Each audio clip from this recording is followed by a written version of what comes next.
Hi there, this video is going to walk you through a couple of key points to get you ready for the second polar CGI on Arctic ice melt. So this will be for CGI number 2.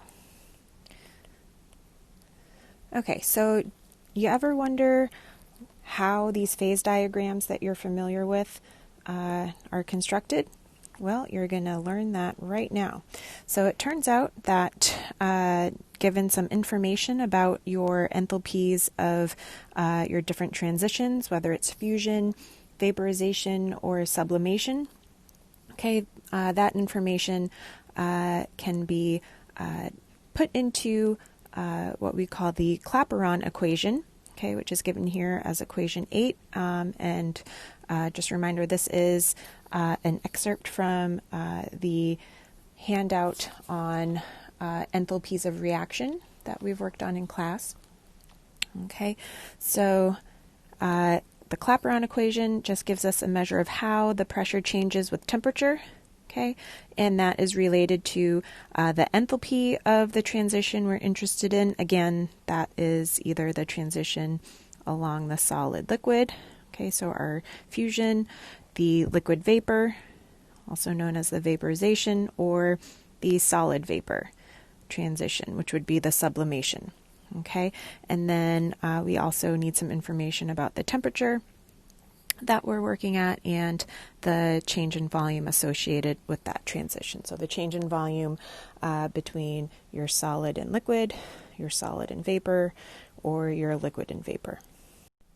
All right, so the Clapeyron equation is quite powerful in helping us to extract some information and to put together these phase diagrams that we've come to know and love. All right, so couple of things to note here is that we'll have 3 different versions of the Clapeyron equation that we're going to interact with to develop our phase diagram. Okay, so for the solid liquid transition, okay, obviously we want to use the fusion enthalpy and the change in volume from that fusion process. Okay, and this is going to lead us to, when we integrate that, that's going to lead us to what we call our Thomson equation. We'll talk about that more in a minute. When we look at the other 2 transitions, so the vaporization, okay, our liquid vapor transition, or our sublimation, the ice or solid vapor transition, okay, those equations, when they're integrated, will lead us to what we call a Clausius-Clapeyron equation. And I'll try to spell Clapeyron correctly for you. Oh,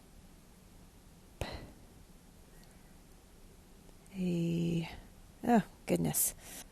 Okay, there it is. Fixed it. Okay, Clausius-Clapeyron equation. All right, so these are the equations that we are going to work with. We're going to integrate these to extract our different lines or boundaries, you might say, for our phase diagram for water. Okay, so our starting point, we need to pick a starting point for each of these boundary lines. And since our triple point is known very accurately for most substances, that is generally what we are going to call our starting point. So here at our triple point, this will be what we make our starting point for all of our integrals that we're going to look at. All right, so let's start off with our solid liquid phase boundary. Okay, so that's this line right there. So that would be our fusion transition process. Okay, so if we take our Clapeyron equation, so again, just kind of looking back at our previous page, here we're focusing on this first equation. All right, so here for these three equations here, all we've done is to rearrange our Clapeyron equation so that we have the pressure on one side and all of the temperature components on the other side. So we've basically just kind of separated our variables out, so we've got one on each side. Okay, so then setting up that integral for our fusion phase boundary. So notice we've got our delta H of fusion, our delta V for fusion, and then our starting points are again those triple point values. So P3 for the pressure, T3 for our temperature integral, and then we have our final stop for pressure is going to be the pressure along that solid liquid boundary. Okay, so along this line, the pressure associated with that boundary line, and then again, final value for the temperature for that particular value. All right, so one key assumption that we need to make here before moving forward is to think about what is the relative change in our enthalpy and our volumes during this transition. Okay, so one big assumption that we make is that our enthalpy of fusion is relatively constant over that temperature range. Okay, and then also we're going to assume that our change in volume is relatively constant over that temperature range. So that is obviously not 100% true for either one of those, but it's a reasonable approximation that doesn't lead to a very large error in these calculations. So when you think about it, when you go from solid water to liquid water, so if you think of your ice cube tray, right, from when you start off as a liquid and then go to a solid, yes, there's a small volume change, but it's not that drastic, right? It still pretty much fits in that same little ice cube tray container. All right, so this is the important assumption for this step. So don't forget to think about that. Now, by making that assumption, we get to basically take those out of the integral as constants. So we don't have to worry about integrating them. That makes life a bit easier for us. So we're just going to continue on with evaluating this integral, which will lead us to a specific equation that we call the Thomson equation. So this is the equation that will essentially allow us to obtain that boundary line for our fusion process. All right, so starting here with equation 9, we're essentially starting from equation 8, but basically can also think about starting from that equation right up top there, which is 9. We're going to derive this Thomson equation. Okay, and we want to end up rearranging our equation so that we're solving for the final pressure of our solid liquid boundary. Now in the CGI, you'll notice that this has an asterisk associated with it, so that's the same quantity when you're looking at the CGI notation. Okay, so again, starting with on our left-hand side, we have our pressure. And then we just said that because we made this assumption that our delta H and delta V of fusion are constant, we can just bring those right out front of the integral as constants. And then we're left with integral over T3 to T, and we have dt over T left inside that integral. All right, so that simplifies things quite nicely for us. So now we just kind of keep moving forward with evaluating these quantities. So we're going to evaluate that integral of dp, which is nice and easy. That's just our pressure. And then hopefully you recognize this as going to come out to our natural log result. All right, so just evaluating that, we end up with P at our solid liquid value minus P3. So this is just P final minus P initial.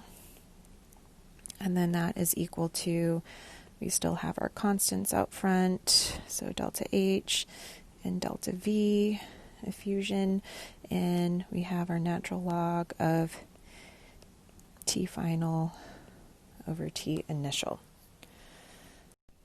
Okay, so that is pretty much the gist of what we want to do here, except we've specified that the piece of information that we really want here is just that pressure at the solid liquid boundary. Okay, so we want, remember we're solving for this quantity, which is this quantity here, so we're just going to do a minor rearrangement and solve for that, which leaves us with our final expression